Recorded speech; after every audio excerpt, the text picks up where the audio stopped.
Okay, I guess we'll start it over here. So this session, how many of you have heard about dynamic access control? Just by show of hands. Okay.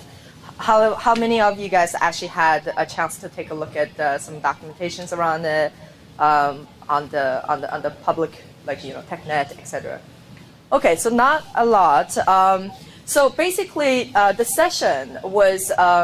I was asked by Daryl to do a session on introduction on dynamic access control because with the mindset that there's a lot of information involved, a lot of protocol document involved. So we want to give you a high-level session on what are all the features that's involved there. So this session is going to be really high-level, and then we're going to have some follow-up sessions on the more details on access, etc. Later on in the afternoon. Okay.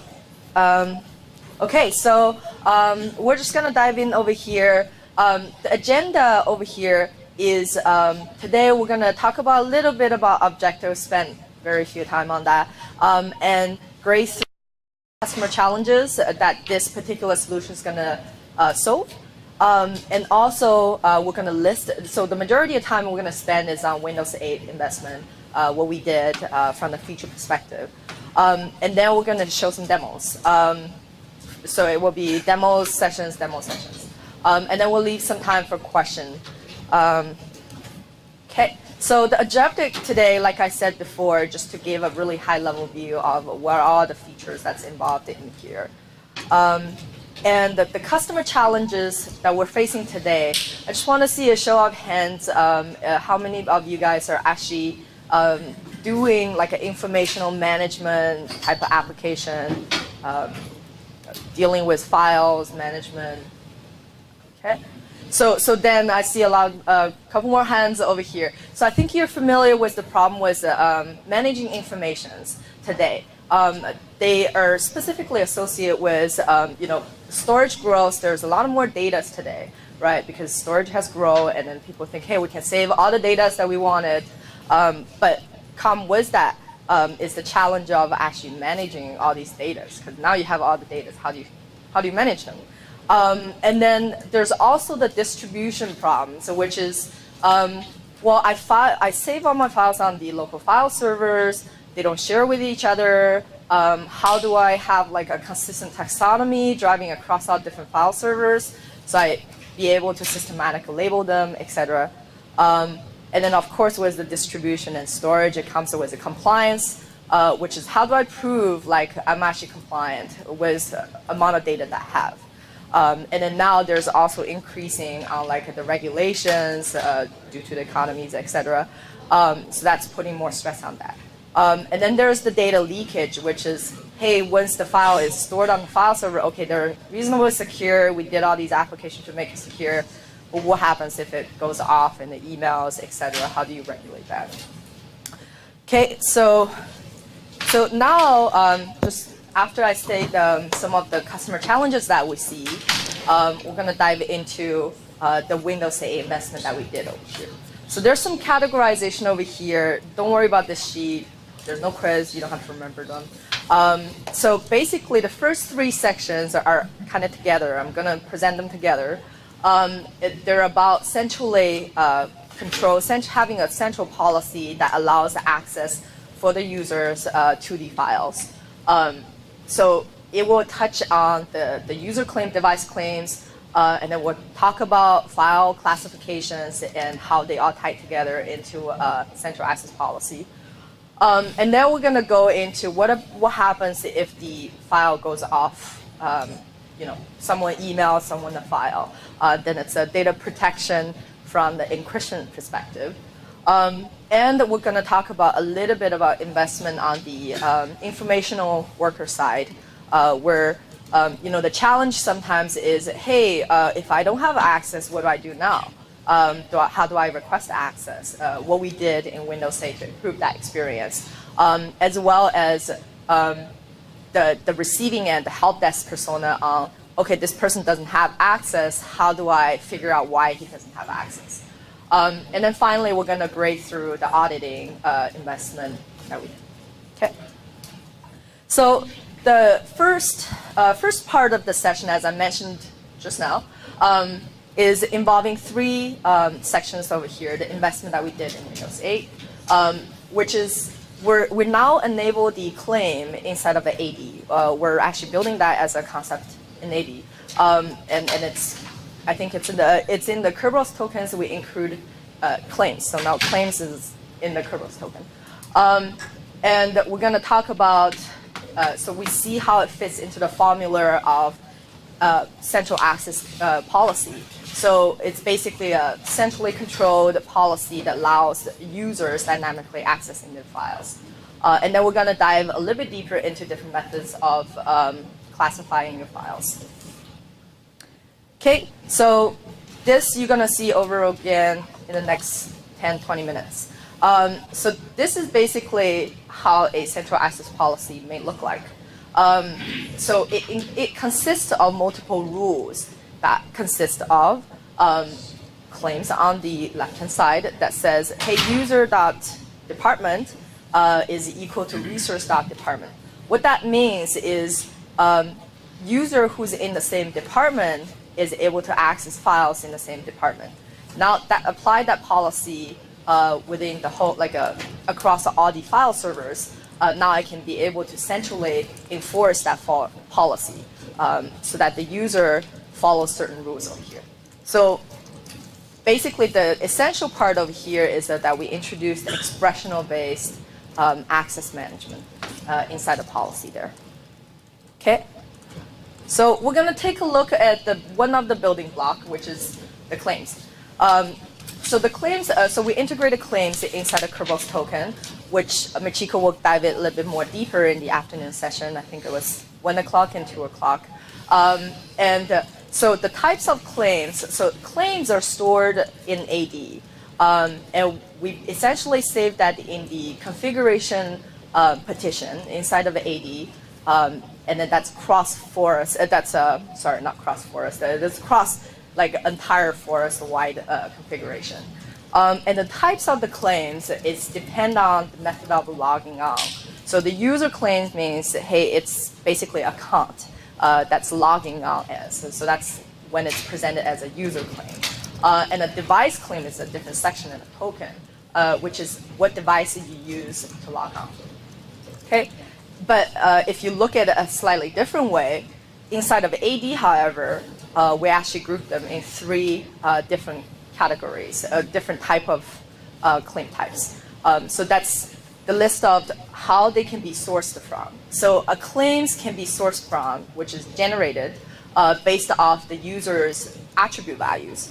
So for example, how do I, the user.department would now be populated based off their attribute value inside of AD of a user.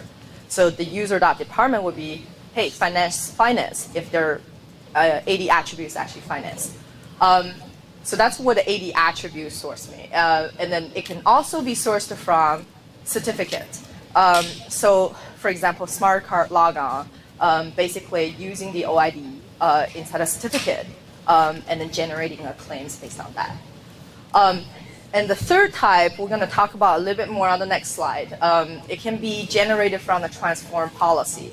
And what a transform policy is, it's a good segue to the next slide, is basically now we enable the claim inside of one forest. So how do we make it work so that the user from a trusted forest can access files on the trusting forest? This we introduced a concept of called cross-forest transformation, which is you can say, hey, using cross-forest transformation policy, I'm able to explicitly allow certain claims to come in from my trusted forest to access the files. So this requires the user to configure a transformation policy, and also to make it a little bit easier, remember the third type of the claim we mentioned before, we basically allow you to put it in almost like a dummy claim type inside of your target forest, so you don't have to clean up all your attribute inside that target forest and then populate the claim type based on these attributes. It basically just allow you to have a stub on the other trusting forest to get the claims when it transforms from across the forest boundary coming in, it will be retained that way. So it allows you to access the files. Okay, so that's kind of like a really high level on the claims. So now we're going to talk about how it actually plugged in here. I want to leave the resource property to later because we're going to talk about classifications, different ways of classifying it. So the equation over here is really so the equation over here actually. Actually, I'm gonna leave the policy to later until I explain all the building blocks over here. So resource property. How many of you are familiar with the file classification, which was actually a feature in 2008? Okay, so not too familiar. That's okay, because I was kind of expecting that. So the definition for the classification is actually really simple. It's just tagging of the files. On the files, you can have multiple property that describes what the file does, and then you can associate a business property with it. So for example, high impact files, you can label them as high impact files. And then they can be, so now because the file gets tagged, now we can use these tags inside of the expressional-based central access policy. We can say user.department equal to resource.department because that resource.department actually exists now because we labeled them. And then based on the file classification tags, you can also do encryption because now you can say, oh, because these are high impact, therefore I'm going to encrypt them. So it allows you to gauge off that classification tag and do the appropriate encryption on that. And then also allow you to do retention policies. Okay. So here, just a slide of the classification infrastructure architect. Basically, the process of when the tag gets discovered is kind of like, hey, I discovered there's someone modified the files or modified the tags or modified the files. And then I'll be able to extract, I'll be able to classify the data. Like someone come in and classify the data by touching the files. And then I'll be able to apply policies based on that because it triggers off the policy being kicked off. And then the two blocks over here, the purple ones in the middle, is extracting classification and storing them.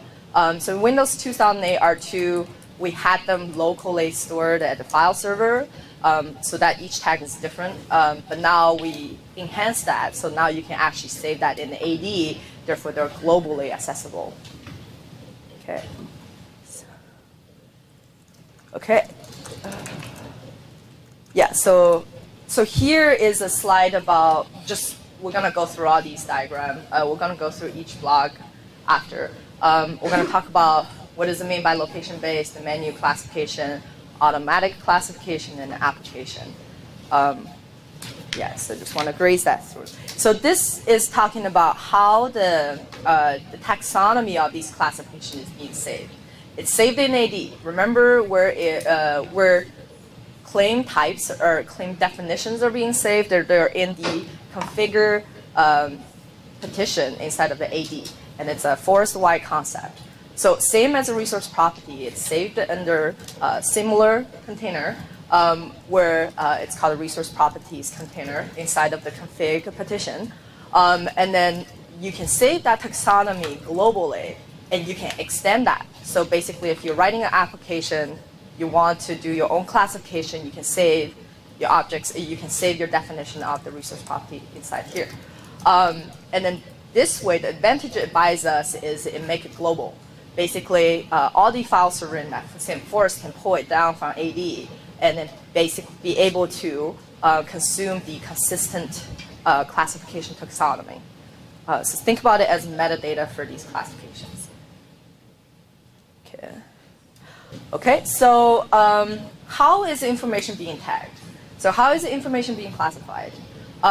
So first of all, information being classified and these tags are location-based. So what does it mean is if, say, inside of the folder, so you can classify your file all the way up at the container level, So it actually includes and actually inherits all the files and folders underneath it inherits.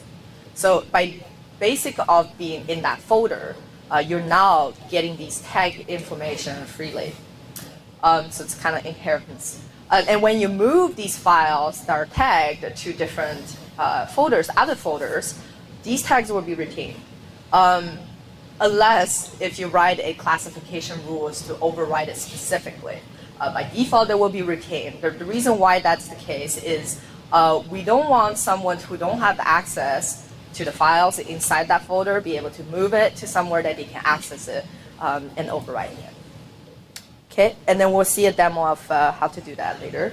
And then there's the automatic classification, which is actually already available in 2000 AR2. This is basically an engine that goes in and basically looking for a file being touched because the content has changed. For example, hey, content got changed because I include a confidential like as a word in there.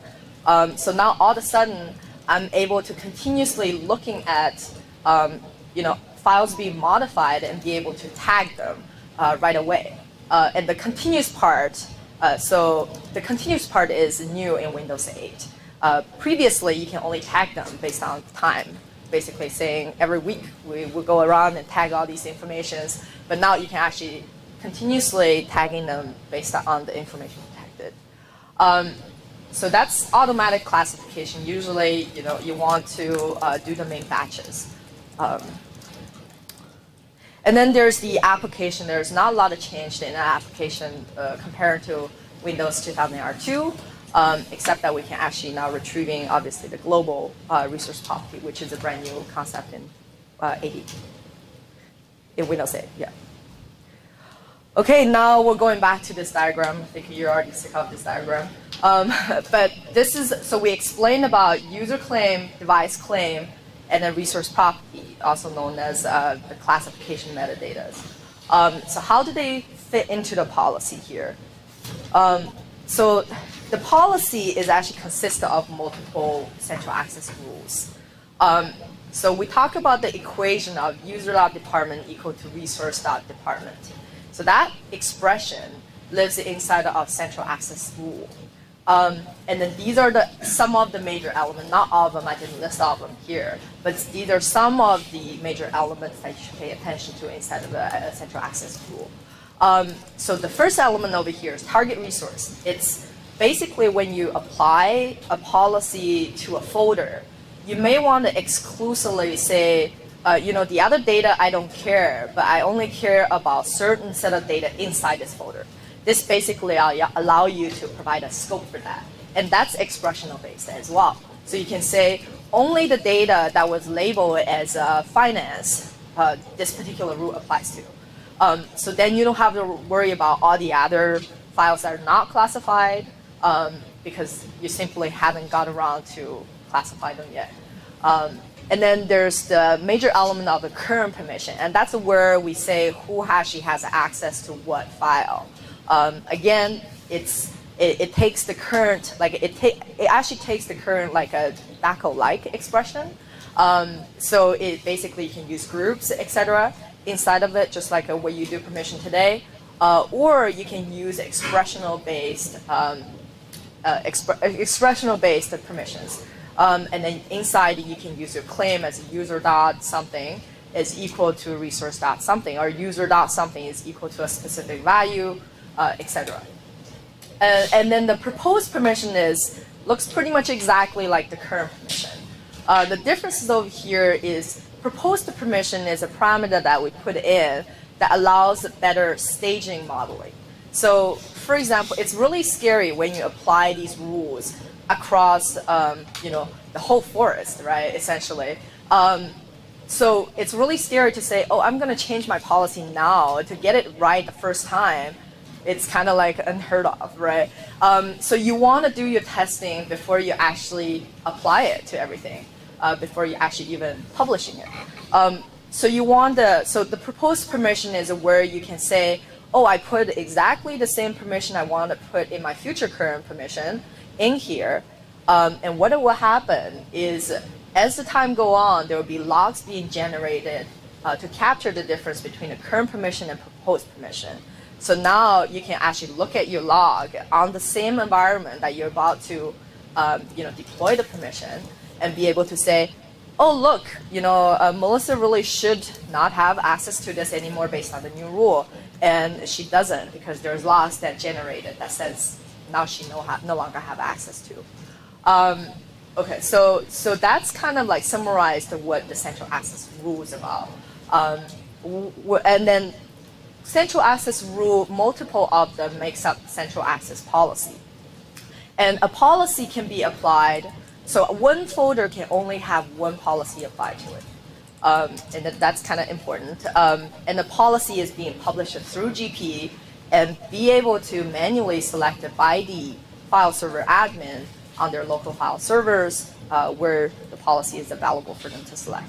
So usually the workflow we're envisioning over here is, hey, the user gets, the file server admin gets an email that says, hey, select the central access policy to your folder that you're responsible for. They go in, there's a manual UI that allows you to select that. So now once you select that, it's enforced over there. And then here also I want to pause a second. So you're probably wondering about how is this associated with the current DAC and file share, which already have permission on them. So it's, I want to say it's ended together. So for example, think about them as gates. So you need, as a user, I have to pass all these security gates in order to get to my resource. So the share is one gate at the higher level. And the DAC is the one layer, which is another gate that we currently have. And this is yet another gate that you have to apply. So when someone's using it, it's very important to understand that relationship between the two. Because otherwise you would get unexpected permission, unexpected permission denied. Okay, so now we're gonna do some demos. In the demos that I'm gonna show, we're gonna see a user was able to access the file before and then couldn't access because the policy is applied, because we tagged the file, etc. And then we're gonna take a look at the automatic classification. Okay.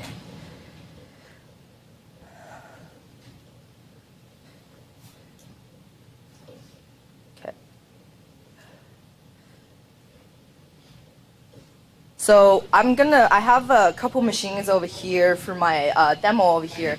I have a file server, I have a DC, basically, domain controller, and I have a client machine. So what am I gonna do is I'm gonna log onto my client machine and first try to access the financial document and I'd be able to access them. As I'm logged in as M. Wenzer. Okay. Okay, and then now I'm going to do something on the file server. So I'm going to manually tag the file right now. And keep in mind, I've actually already got the central access policy set up over here. We're going to take a look at that a little bit in a second here.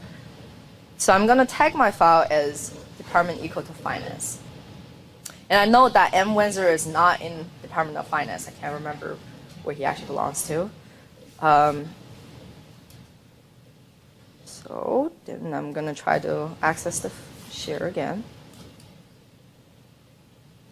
And now I get access denied. Can you zoom a little bit on the screen? Yeah, if I have a zoom it. Let's see if I have them. Oh. I don't have zoom it. That's bad. Okay. Yeah, sorry. Uh-oh. Now I can't get out of this. Windows system? Oh. Thanks. Whoosh. How do you know I just started talking? Anyway, sorry, I can't make it a little bit bigger. Yeah, sorry. I usually have Zoom installed, but as you can see, I just... If you change the res on the screen, it might make it... Okay. So resolution of this.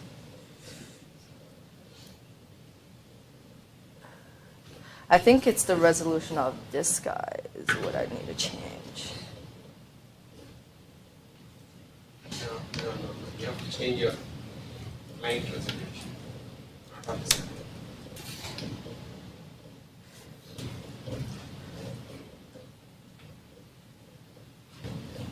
I'll show you afterwards, closer to the screen. Yes, or I can do that. Yeah. Anyway, so yeah. Sorry, I'm still exploring Windows 8. I'll show you afterwards. Maybe like you can take a look at them. Sorry about that. Okay. So yeah. So anyway, so now you can't access the file as mwinzer, and why is that the case? Let's take a look at the central access policy, and sure you're more interested into that. So inside the file document, like when I right-click it inside the security tab, so by the way, this is a new actual UI, as you can see. I actually have a tab that's called Central Access Policy. And this will only be available if there's at least one central policy present. So here, I've also already applied this central access policy here. So as an admin, I was able to say, hey, change. Then if I have multiple, I can select the other one to change the policy on here. So that's how file server admin is able to pick the policy that they desire. And inside the rule, it says user department equals resource department. So because mwinzer wasn't in the finance and I tagged the resource to be finance, so now based on this rule, he's no longer able to access it because the equation doesn't equal to true. And then, so where does the central access policy objects and claims are stored? As I said before, this is ADAC, basically Active Directory Administrative Center. It's a new UI over here. Basically, inside the configuration naming context, there's all these containers over here. And you can go to the claim types, and then this is where we store the claim types.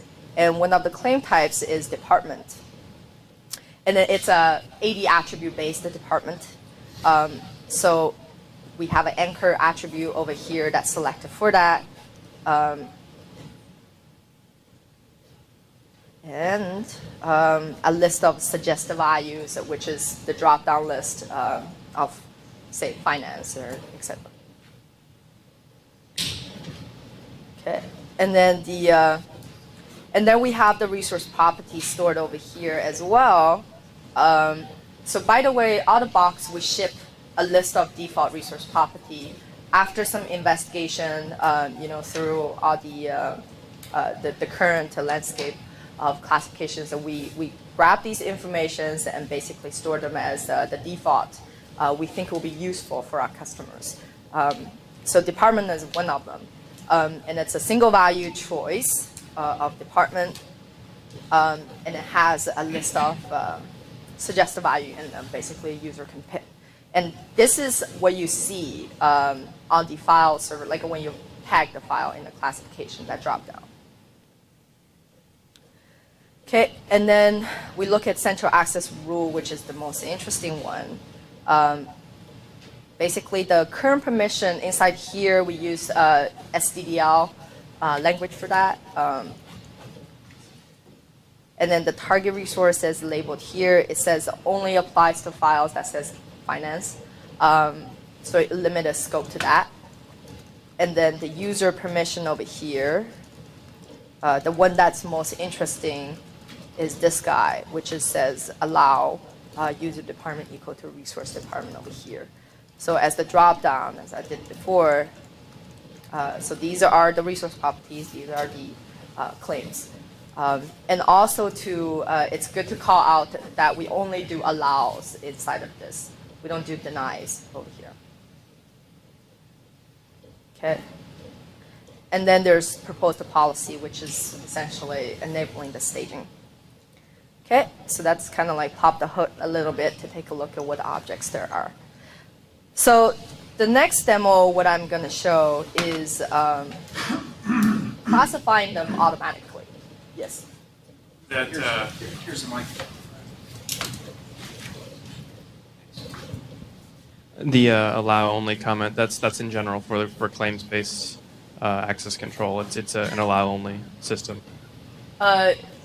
Yes, so for the, actually, yeah, so in the expression, it's allow. So yeah, we do deny all by default, and then we allow specific ones. So, and also there's a default echo which says allow everyone, because remember they were at the gate. So in each gate, if I don't allow anyone, then you're gonna have problem with the current existing implementation of DACs.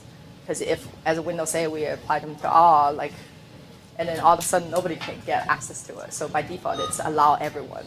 But it's an allow system. Basically, you have to explicitly granting rights to people. Okay. Okay, thanks. Okay, so we're going to take a look at the how to classify file automatically. In order to do that, I'm going to create a classification rule over here. But before I do that, I'm going to configure my schedule. So remember the continuous classification. In this demo, I want to do continuous update because you don't want to sit here wait until Sunday when it comes clicked in. So here's how I configure continuous classification. And this is in the FSRAM protocol doc. So basically, I still have to pick a date.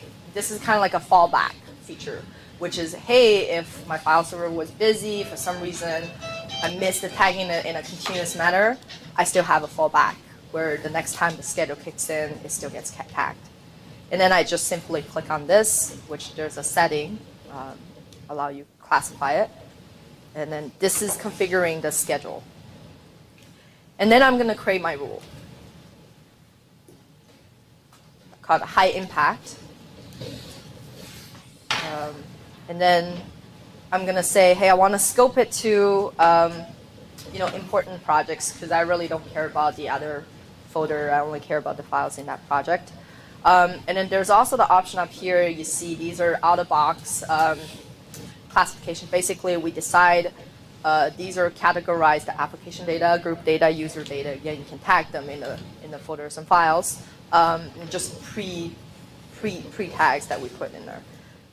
Or you can specify your own, which I did. And then I can say content classifier. Oh, sorry. Oh.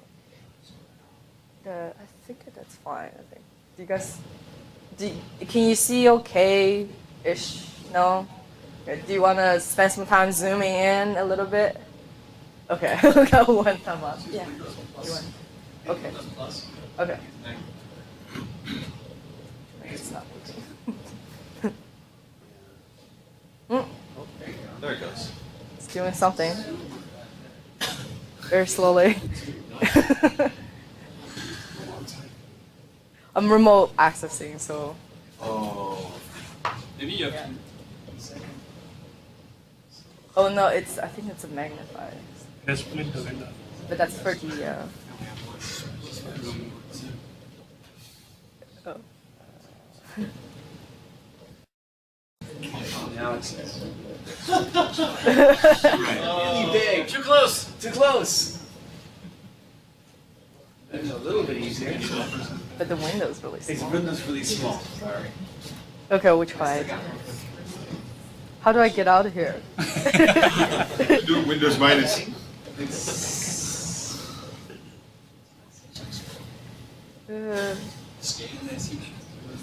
Just kill the button at the very bottom. Taskbar.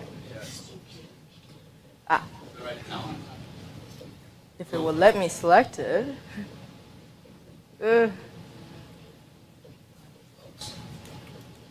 Okay, good.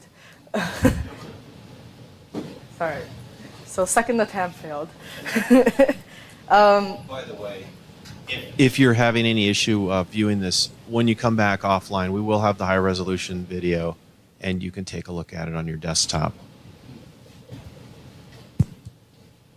Okay, and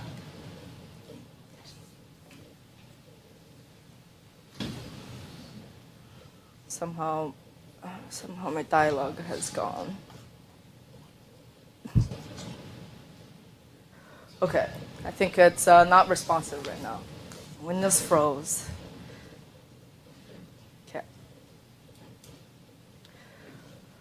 All right.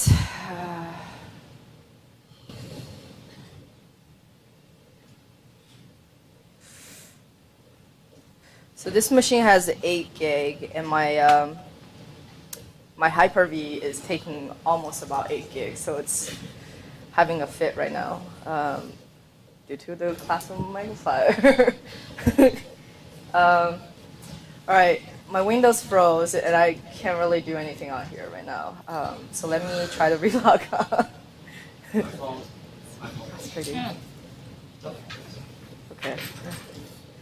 All right, so let me try to remote access again. Hopefully that will fix it. Next time I'll be like, Matthias, you can't touch my laptop. Okay. All right, while it's starting, I can kind of walk you through how I'm going to tag the file if Matthias never touched my computer.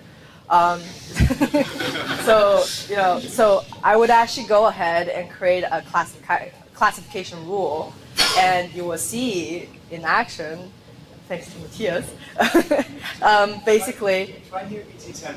Okay. Should have access to it. That'll be Okay, it's coming back. you need.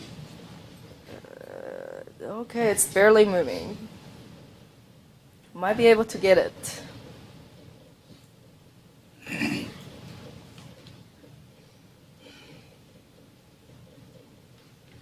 There may be like another process that's like working in the background that's killing it.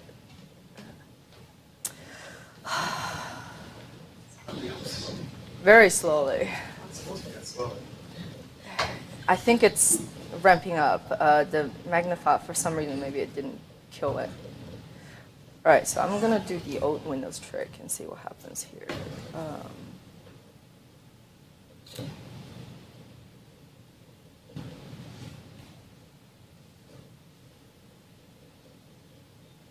All right, okay, looks like it's a little bit more responsive now.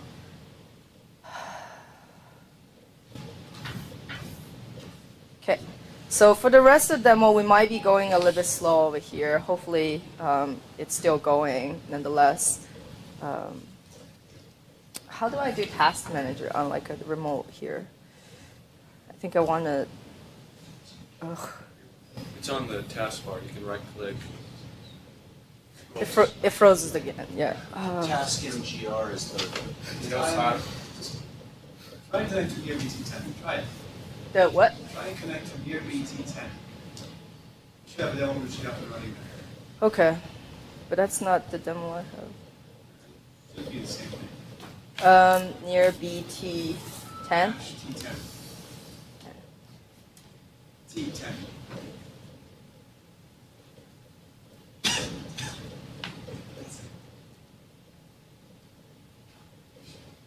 Does he have password? Oh, okay. Yeah. Trying to recover demos.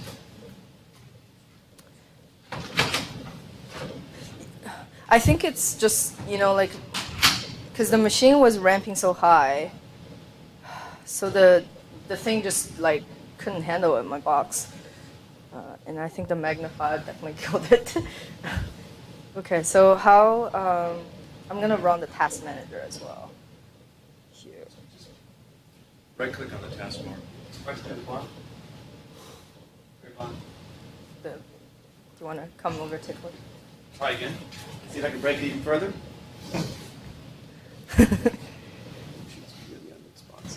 Yeah. It was fast before, anyway.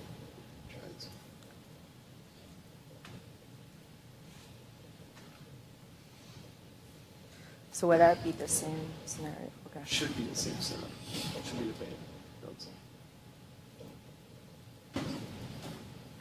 Sorry, guys. Yeah, sorry. I'll try not to touch them again, but sometimes these things happen.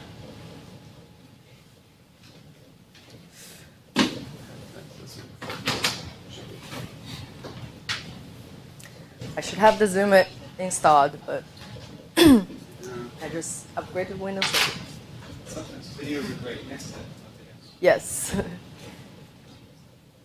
Okay, while it's running, we're gonna come back and take a look at the demo later. So we're gonna skip ahead to what other content is there.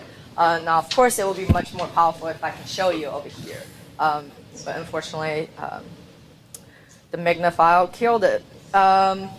Okay, so next we're gonna talk about automatic encryption of the data. So what that is very simple. It's in Windows 2008 R2. We don't have we don't have like a RMS on continuous base, like encryption on continuous base. So in Windows 8, we introduced the continuous base of detection of these tags. Therefore, enables us to continuously encrypt data. So that way, the file is more secure because now you're no longer relying on the schedule.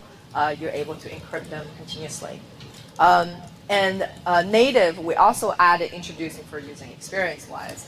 It's actually really complicated to configure the whole setting to make the RMS encryption works. So therefore, we actually developed out-of-box support, basically out-of-box rule for encryption with RMS. So again, I was going to show you a demo on the encryption. So what you would see in the demo is, I hope that will come back eventually so I can show you. But I'm going to walk through what that's going to show you.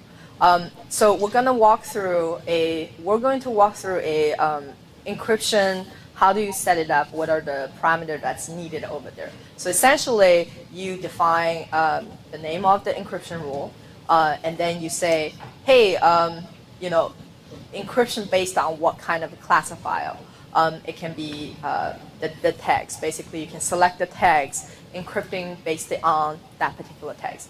And actually, to speak of like what policies you can apply to, there's actually multiple other policies that you can do other than encryption. But encryption is just one of these options. You can say based on the time, etc.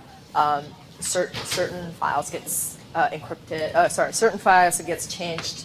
So for example, based on the time, you are going to clean up this folder. So that's one type of policy in that same setup of configuration. So one of the configurations is the encryption. So based on the tag that being tagged as high impact, you're able to encrypt it using RMS template. Also there's a configuration in there that basically allow you to choose the aggregation rules. You can say overriding the tag that's already on the folder, already on the file that's coming in or being changed, regardless of whatever. Or you can say aggregate, which is kind of like a merging method for you to merge the tagging logic. So whoever gets tagged the latest wins, basically. Whatever rule that tags it later wins. Okay, so let me just take a look at this, and it's still applying. Great. All right, so, and then I want to also talk about access deny assistant, basically the end user experience, informational worker experience on, hey, I got an access deny, now what do I do? As well as effective permission, which says, okay, this person got an access deny. Let me try to see how I can help him be able to get his access. So access deny assistant, gladly I have screenshots over here actually. Let's see if it's big enough. So this is the new screen that we're going to be showing. And then if you look at what we had before, it basically is really not helpful. It basically says you need a permission to perform this action or access denied, contact some admin. And it has nothing that you can customize that basically says who to contact. So essentially you'd be like, I have no idea who to contact. It's like, call the admin. Oh, great. I have he's on speed dial or something. But now what we did is we actually enhanced the dialogue a little bit. We allow you to put customized message over here. Therefore, you can include help desk link inside or whatever information that you want to include in there. So maybe you have a link over there that takes you off to some help desk information to submit request for access, or you can say request access right here. So what that button does once the user clicks on it, and by the way, this is all configurable. and say enable this feature, and this will be light up. So if you remember what you just saw before, the access denied dialog, it didn't have this, right? So I was going to show you how to configure this, basically allowing this to actually show up. So the request access button, once you click it, what it does is it sends an email to the target recipient. And the recipient can be the folder owner, the admin, the file server admin, or whatever address that you put in. There's one single address that you can put in for the email to go to.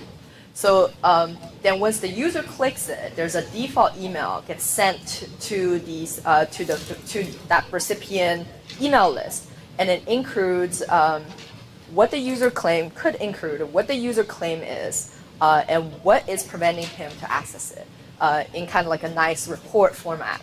And in addition, the help desk can actually go to the effective access permission dialog to kind of plug in the formulas to see, hey, like how do I do, if the user was in Department of Finance, would he be able to access?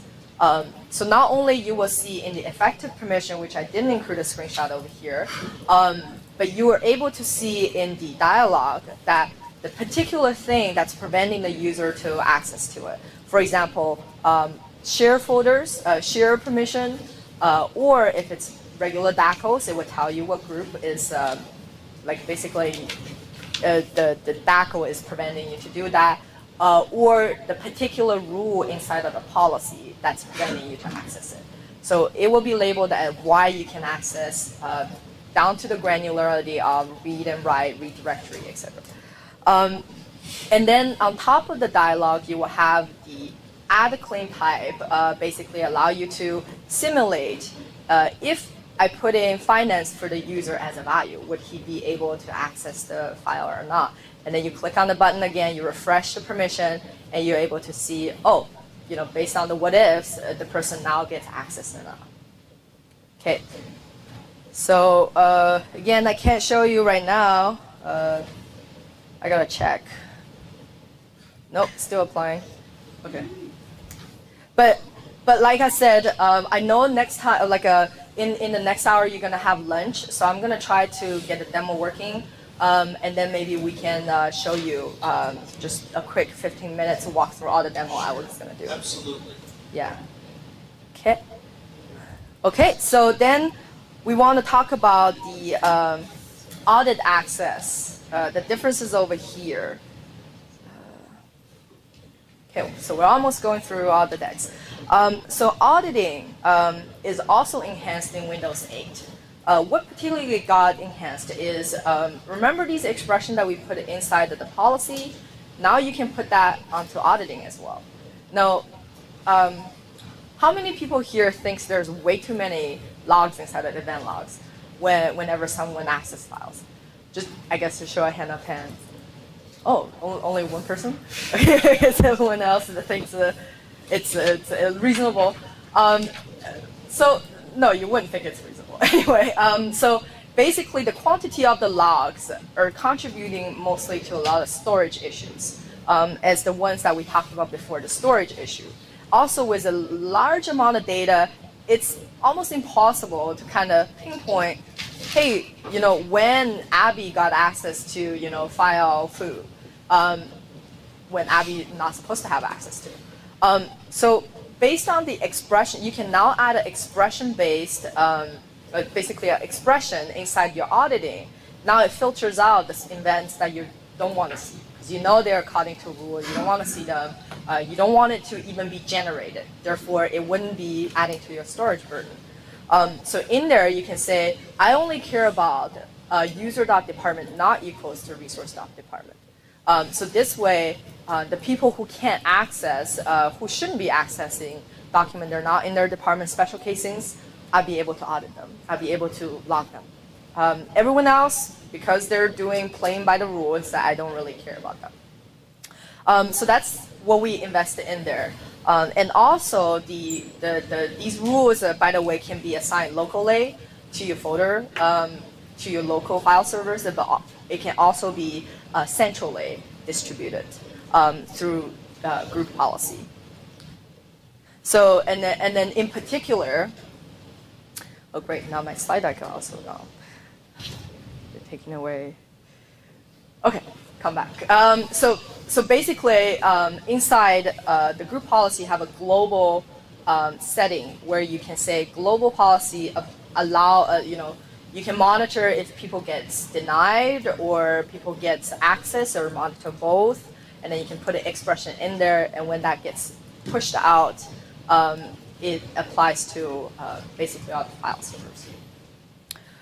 Okay, and then with that, I want to show you some of the deep dive sessions later on in the afternoon. Basically, Ganga is going to give a MSA AZOD, which has a lot of information on authorization, authn informations, and a some list of the protocols that document that's related with it, and there's a lot of them. And then Michiko is going to give a session on authentication protocol documentation updates. Okay, and then opening up for Q&A. As promised, I'll try to get the demo working. So like we get off a little bit early because I wasn't able to show the demo. Maybe you can grab lunch, come back over here. If I get it working, I'll be able to show you. So I can't promise anything. If Matthias touches my computer again, don't know what happens. So any questions, and we can answer them right now. And I would like to have my expert be paying attention to that. No questions? Oh. And wait for the mic because we're recording this. Pretty specific, but since there weren't other questions, I've been playing with the early access release, and it doesn't seem to have like the add capability policy to file. You said there are some tricks, like you won't be able to actually put caps on folders until after you configure them. Can you go? I don't have the demo, but Okay. what's the sort of So it's bootstrapping actually process? It's automatically detected inside of a program, right? Inside of the ACO UI. Well, essentially, you're able to see. So the tab is part of the ACO UI. So inside of the ACO UI code, they actually check to see if there's a central access policy that being pulled down by group policy published to me. If there's at least one, I'm going to show the tab. If not, then I'm not going to show the tab. The reason being, ACO UI is visible to a lot of users, essentially everybody who uses Windows. So we may not want to burden them with the idea of a central access policy. All of a sudden, your grandma saw that and you're like, what happened here? Like, what is this, right? So that's why they decided to do that design choice. Yeah. Okay, and then I guess follow up. You didn't really talk about assigning claims to users. Mm-hmm. Is that just done through the AD attributes? So you don't really assign claims, you just assign normal AD attributes and those become claims? Yeah, exactly. And then that's happened in the SAM layer. Basically, the SAM layer takes care of grabbing the attribute, stuff it into the claim.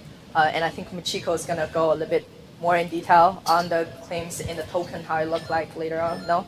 So Peg does. I can't tell you anything about it. I can point you to the AD spec, but for Curve, it's just it's like a shipping container. Yeah. Whatever's in it, we don't know. You've got the right idea though.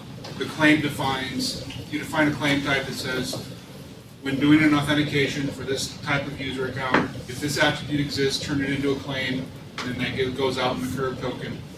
Take it. I'm covering a little bit now about that. Okay. So Ganga's session is going to cover a little bit deeper into how they did that. Yeah. So essentially what you said over there is correct. The idea is making it dynamic so that when the user changes, say, HR data comes in, it changes the department to, not finance to somewhere else, then automatically the user doesn't get access anymore. So there's no like a one more step, I got to go assign another value into something else, and so it all comes from the AD attribute values. Yeah. I've got a question regarding about the privilege to take ownership. Claims are, is it conceived that claims can help to reduce the right for admins or for some admins to take ownership on files? Or it hasn't been envisioned yet? Like, So I think, so let me repeat the question as I understand it. So you're saying, so your question is, the reason why the benefit of the claim is to reduce the number, like a token size potentially? no, The group? Okay. no. In fact, I think it's a bit problematic that admins, I mean, people with the privilege, take ownership privilege, can, I mean, take the ownership on the file, and then after they can change the DAC. And I was wondering if with claims, it has been envisioned to be able to limit to certain type of admin, like an admin from the finance department to be able to take ownership of a file, or any admin still can take ownership because you honor the privilege first, and then after you honor the claims, or... Okay, so I think so the question is claim envisioned to also control who gets to take ownership of the resource, right? So I don't think today we do that. No, it's not. Security people here, much easier.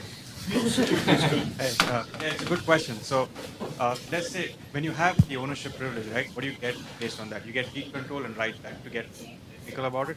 So that allows you to actually read and change the ownership of the object which you already might be the owner of. So the central access policy also has something called the owner rights ACE, and we allow it to have zero access, which means that admins will not get any access if you really want that. So yes, with central access policy, there is a way to actually disable the admin from actually taking ownership of the file, and that's actually a feature. Yeah.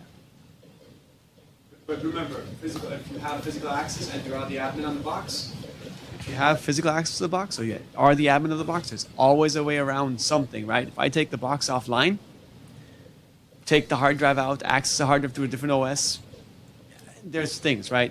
It's very, very, very difficult to completely protect against the local admin. Does that make sense? On a running system, though, yes, central access policies do help to a point, but to a point.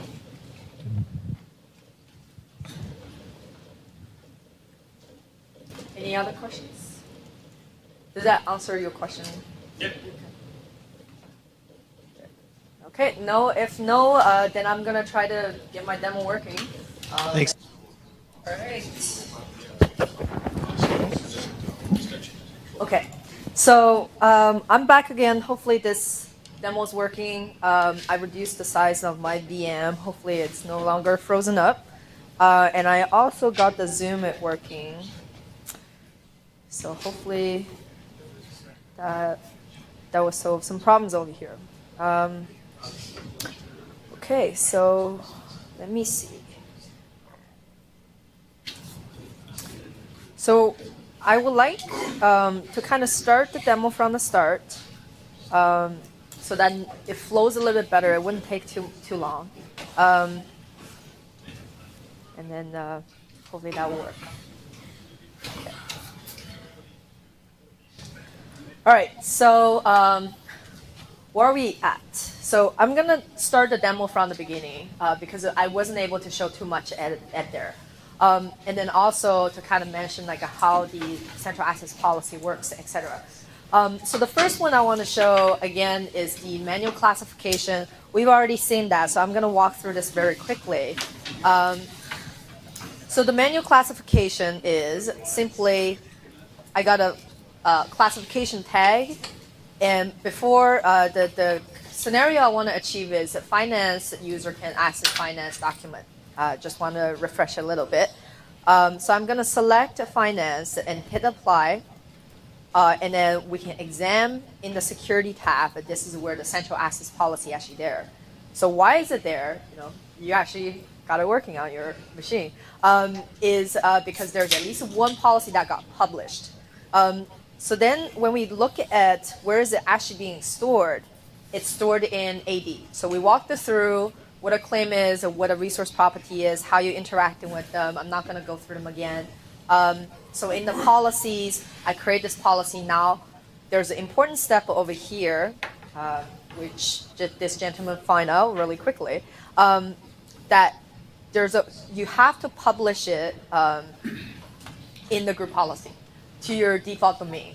So once I published it through my default domain or whatever the group policy objects that you want, apply it to the file server, then it will become visible inside of the file server. So that's important to call out. Okay, so now we tag the file. I just want to go back to my client and make sure Maria is getting the right access, which she shouldn't be able to access the file now. Okay.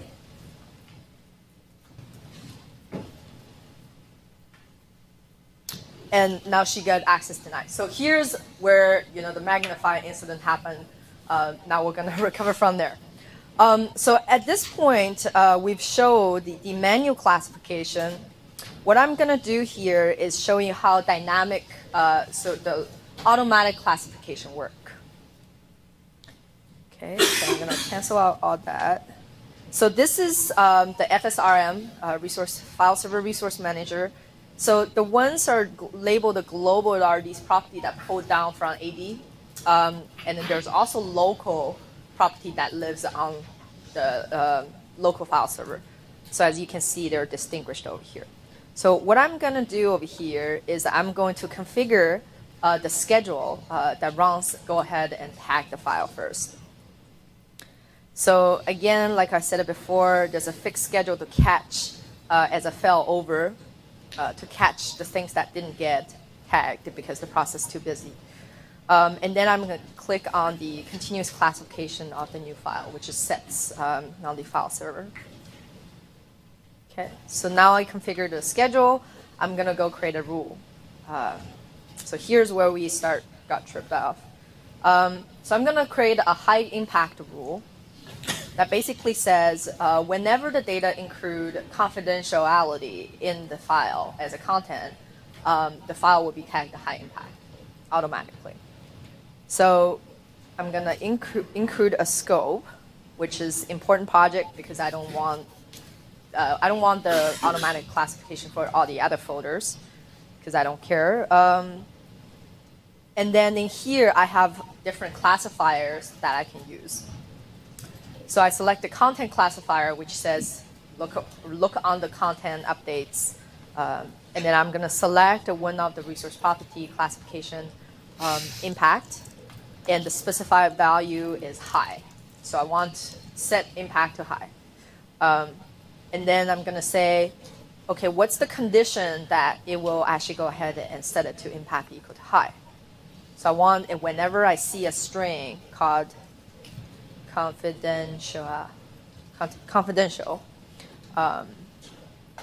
Okay. So actually, forgot one last tab, which is the evaluation tab. So I've done the classification, the evaluation tab. So here I want it to reevaluate, and I want it to overwrite existing values. So that way you can see it instead of aggregated and aggregated value. Again, this is where I talked about before. It's merging the values together or overwriting the existing value. So I choose overwriting.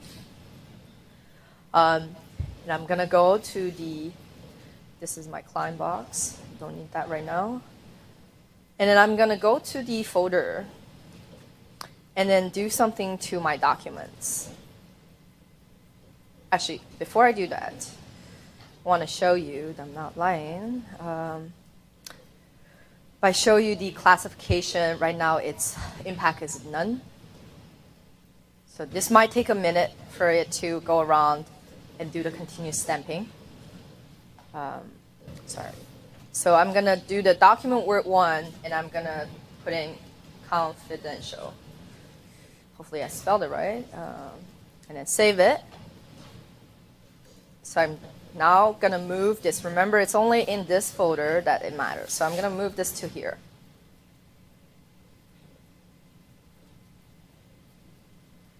And let's check on its properties. Sometimes it takes a minute for it to stamp it. So in this case, it takes a little bit.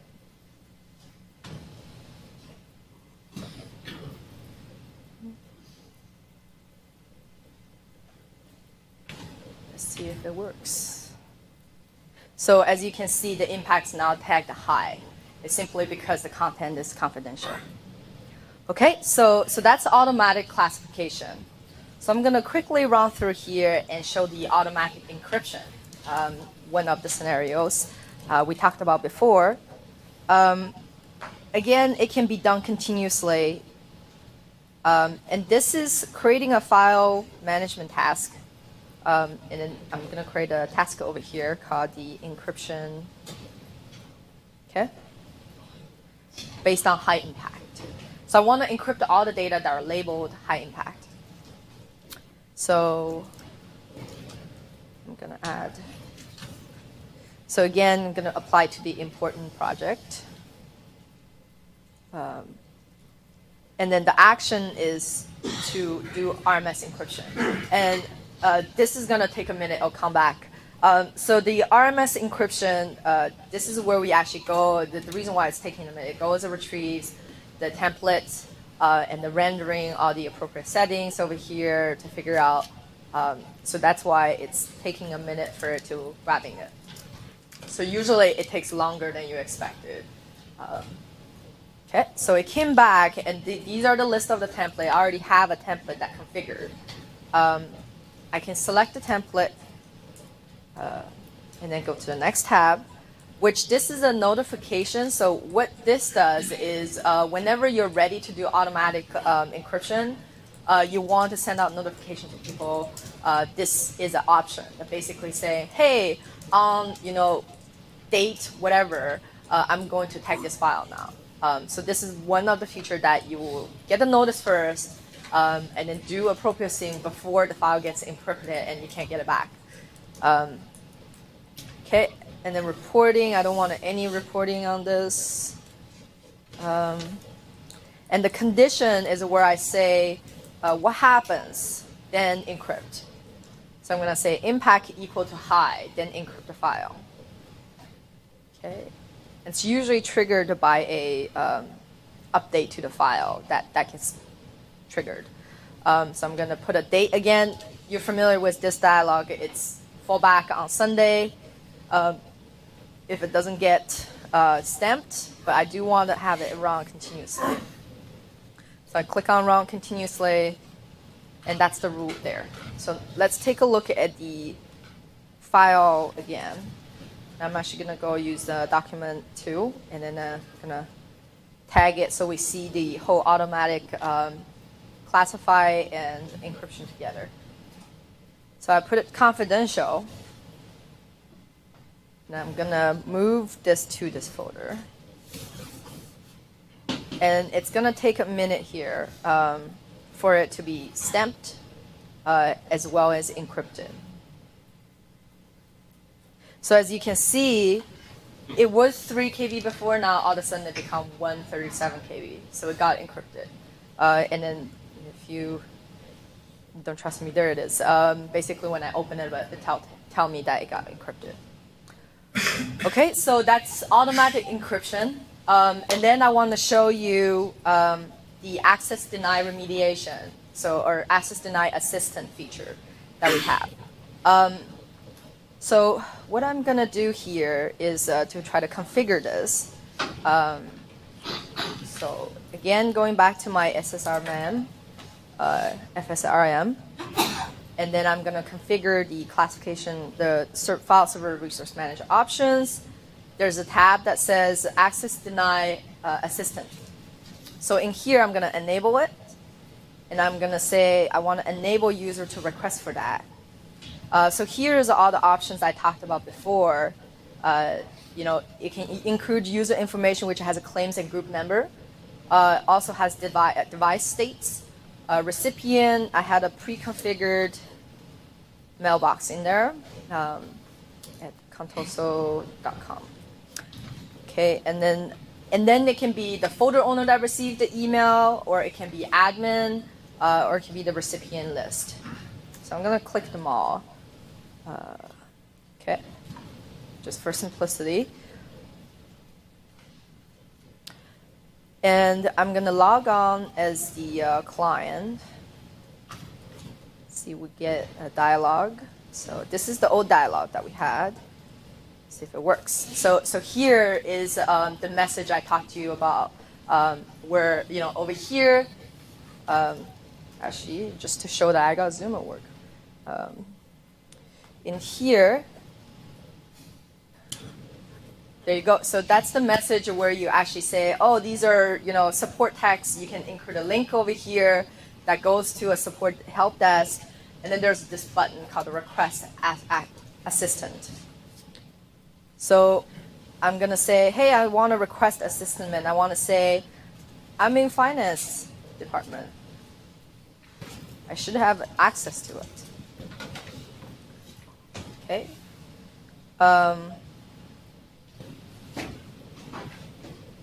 Okay, so successfully, I'm going to log on as the admin to see if I receive emails there. Oh. Start menu. All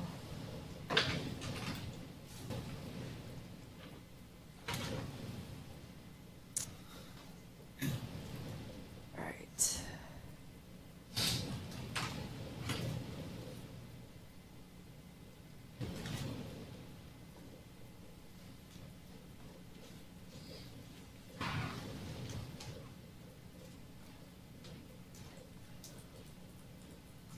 Actually, do I remember the admin password?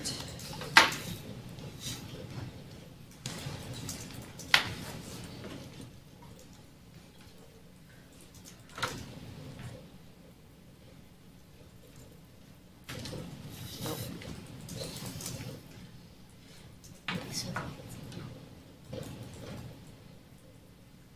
All right. So let me take a look at what the admin password was here.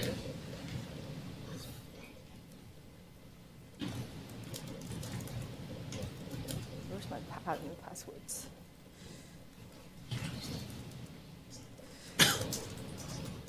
Oh. Oh, there it is.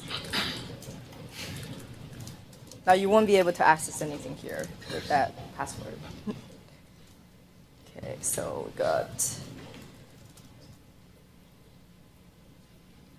what was it again? That's it.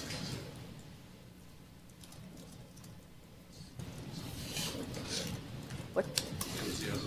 Zero. This is the next line. Okay, so pass at, sorry. Okay, pass at 0. What? Okay. So, big P.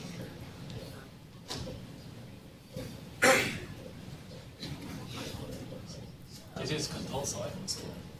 Yeah, it is the right one. Oh, okay, never mind. Yes. What? Okay, sorry. Pass at.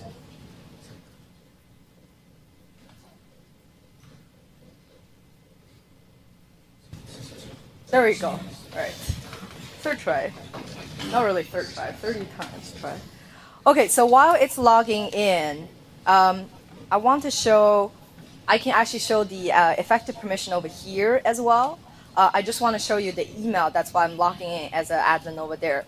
So here I can say, again, right click on this in the security tab in my advanced thing. I have a tab called effective access. And then this is the tag I would be looking at. So I can say I want to select a user who's M-Wenzer. By the way, pretty much all the user can see this tab if they want to. So, and then I can say view effective access for Maria. And I can think, I can see that here exactly. This is the rule that's preventing her to access it, right? So pretending I got the email and I know that Maria wants, she said I'm in the finance. So I'm like, oh, let's see if she's somehow got the wrong HR data. So I can say, adding a user claim. Basically adding a user claim and I want to select department equal to finance. And then I want to view effective permission again. And here I can see, oh, indeed, if she is in finance, she's actually able to read it. So you will see the what ifs over here. So that's the effective permission. Again, I couldn't log in, but okay. So trust me, the email was sent. Okay. So then, so that's pretty much it. All the stuff I want to demo. Hopefully that gave you an idea of how all the pieces kind of hand together in this case. Okay. Thank you. Yeah. Follow up to our conversation, the classification tab when looking at file properties, is there an enablement setting to be able to read Yes, yes. So the DCs, I think everything is good to show a visual. In fact, there's an enable tag on both the claim types and the resource property. So in the UI, we streamline the process of, hey, whenever you create it, we enable it right away for you. And then when it's enabled for the claim, it's present in the token. And here we have a list of out-of-box one, and you can basically say, oh, I want to enable this, and then they will be showing up on the file classification. So as you see over here, I have more than 3 than the file, like a FSRM. So in FSRM, only the enabled ones will be showing up over there. Same as ACO UI. Okay. So that's all. Thanks, Elisa. Yeah.